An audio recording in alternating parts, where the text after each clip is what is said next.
Motenabino, très cher internaute, Tozali a la place de l'échangeur, précisément, dans la commune limitée, la 17e rue. Tu sais bien que semaine où ils allaient semaine moro, République démocratique du Congo, ils allaient célébrer la date historique, le 16 janvier, le 17 janvier. Car si l'autre Tozali bon vendredi 17 janvier, et si kawapi, population congolaise, bazali ko commémorer ko se souvenir na héros national, premier ministre Yayambo, ya République démocratique du Congo, Patrice Emery Lumumba. Tozalaki ba personnalité politique bazalaki ebele, notamment premier ministre oyo représentant qui chef de l'État, ba défilé qui pour nako déposer ba jambe de fer na bango, quelques acteurs politiques pe bazangaki malobate bolanda.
Assassiné à Patrice Emery Lumumba Wazali, héros national. L'impression des années. Bon, l'impression est que les Congolais bazongisi na makanisi na bango na mokolo ya lelo kokanisa oyo azalaki premier ministre wa Yambo pona bango na mboka na bango. Mais ezali kaka premier ministre wa Yambo te. Mais ezali moto oyo a imprimé na kati ya ba Congolais le nationalisme, valeur wana akotisi na kati ya bato. Ye abungi, mena kobunga na ye aboti ba Lumumba ebele. Oui, biso toza Lumumba, mais nyonso azui kombo kaka ya Lumumba te.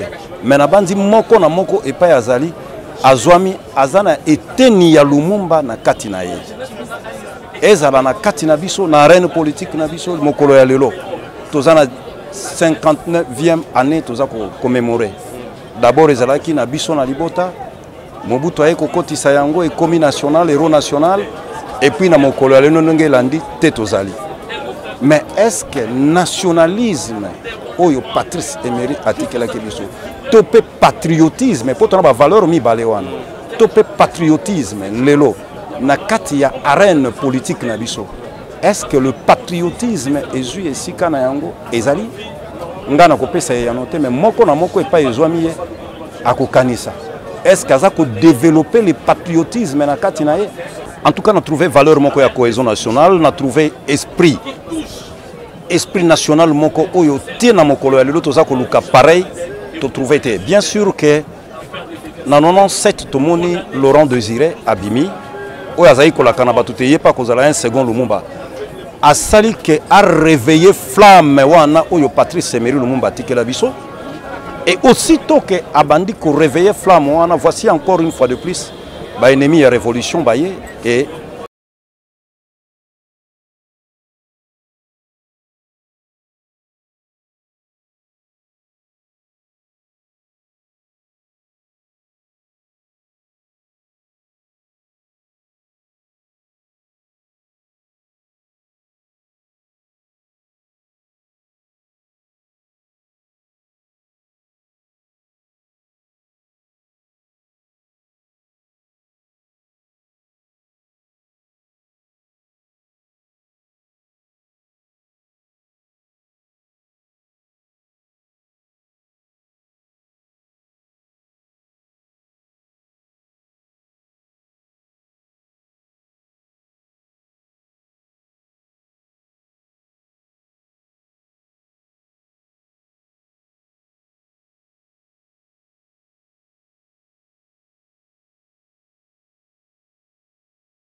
Le 2 euros, Mzee Laurent Désiré Kabila, 19 ans après sa mort hier. Patrice Emery Lumumba, 59 ans après sa mort aujourd'hui, demeurent les véritables icônes du nationalisme congolais. Ils ont payé de leur vie pour que notre Congo reste debout et qu'il reste un pays véritablement souverain. Ils demeurent donc à ce jour des exemples à suivre. Occasion pour moi de saluer l'exemple, l'attitude, les pas que son Excellence Joseph Kabila Kabange a suivi pour faire vivre et faire témoigner ce que lui ont légué ces deux pères euronationaux, nationalistes congolais. Paix à leur âme, notre nation devra toujours s'en souvenir et la date ou les dates du 16 et du 17 janvier devront être célébrées par tous les Congolais, pour ne pas dire par toute la nation congolaise. Quand vous voyez toute cette population ici en train de commémorer Patrice Emery Lumumba, quand vous avez vu hier cette foule qui a commémoré la mort de Mzee, je crois que la communauté internationale a compris que la RDC reste indéfectiblement attachée à ses héros, Patrice Emery Lumumba et Mzee Laurent Désiré Kabila, ainsi qu'à son héros vivant, Joseph Kabila Kabange. Voilà, lobby, ezalaki 19 ans après mort Mzee Laurent Désiré Kabila. Lelo, eza 59 ans après décès de Patrice Emery Lumumba. Peuple congolais, la Mouki, et lobby, Bato Mibale, baza ba véritable héros nationaux na biso. Makina la bango eko ya pambate. Bakufela mboka, esengeli, biso nyonso ba congolais. Tonoraka bango, chaque le 16, chaque le 17. Mais héros moko vivant azali, Joseph Kabila Kabange, po ya landa ba trace na bango. Il faut que tout ça ait na bomoyi.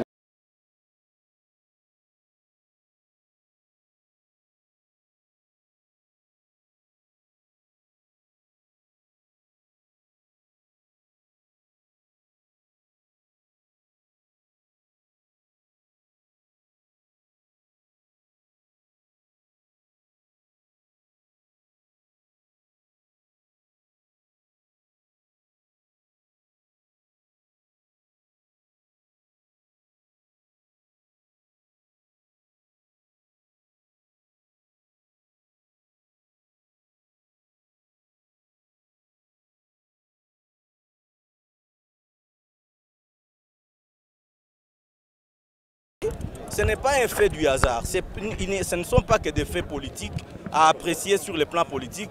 Vous devez les regarder aussi sur le plan divin, sur le plan sociologique, avant d'en faire des faits politiques qui ne sont que liés aux faits sociologiques et finalement divins. Donc le message à retenir, c'est quoi? C'est comme Jésus-Christ avait dit, lorsqu'il lava le pied de ses apôtres. C'est une leçon qu'il donna. C'était laquelle? De servir. Il a dit, le plus grand de tous, les responsables et les chefs des autres, c'est les serviteurs des autres. Et donc pour servir, il faut aimer. Aimer, l'amour de la patrie, c'est l'âme de la patrie. Si vous n'êtes pas imbu de l'âme de la patrie, donc vous n'exercez que les actes de votre état d'âme, vous êtes donc l'anti-patrie comme un antichrist. Donc nous devons suivre les pas de Lumumba, de Kabila, Laurent Désiré, de Joseph Kabila, d'Antoine Gizenga, et aujourd'hui Tshisekedi est sur le même pas. C'est ce qui justifie la coalition, elle n'est pas que politique. Elle est au-delà des politiques, elle est divine, elle est aussi sociologique. Celui qui ne s'inscrit pas sur cette lignée-là, celui-là, il n'est pas du Congo, il n'est pas un élu. Même s'il avait été appelé, mais il n'est pas élu, parce que nombreux ont été appelés, mais peu ont été élus. Les élus, ce sont ceux-là derrière qui on doit se rallier, parce que ceci ne relève pas que de notre volonté, mais c'est une volonté qui vient d'en haut, nous devons l'exécuter. Et donc il n'y a pas une autre ligne de la refondation de l'État en République démocratique du Congo que la ligne lumumiste. Même un démon qui vient au Congo, il vous dit qu'il est lumumiste. Parce que pour être accepté, il faut dire lumumiste. Mais maintenant, il ne suffit pas de dire Seigneur, Seigneur pour accéder au royaume des cieux. Il ne suffit pas de dire que vous êtes lumumiste, de parler de Lumumba. de parler de Kabila, de parler de Gizenga. Encore faut-il que vous puissiez poser des actes de patriotisme, de nationalisme qui s'inscrivent dans la ligne de Lumumba pour le mieux-être des peuples congolais, africains et de l'humanité.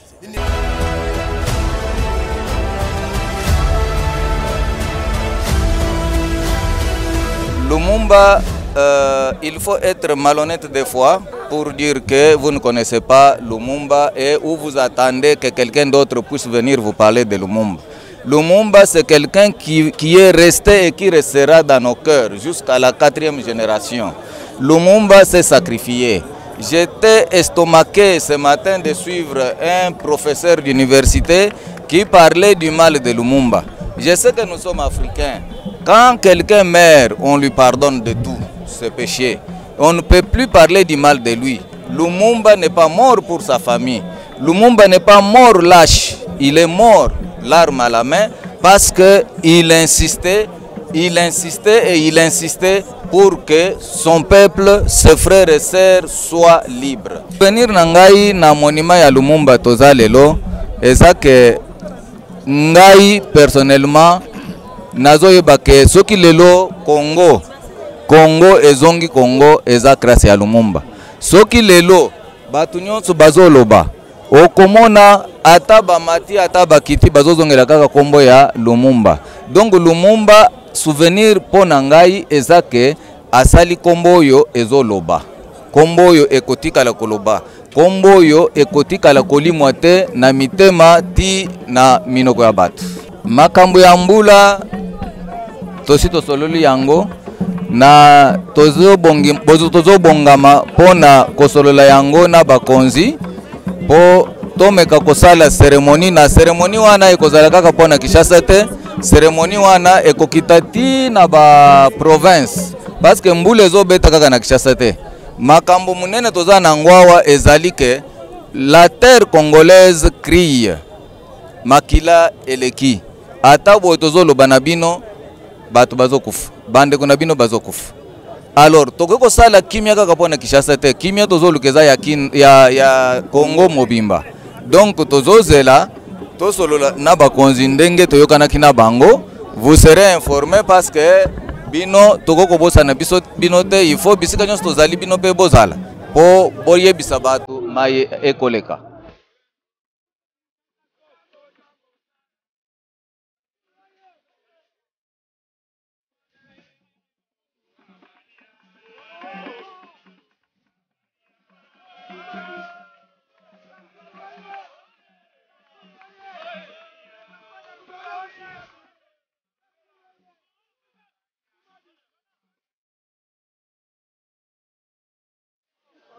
Magazine Nabino est toujours disponible à internet.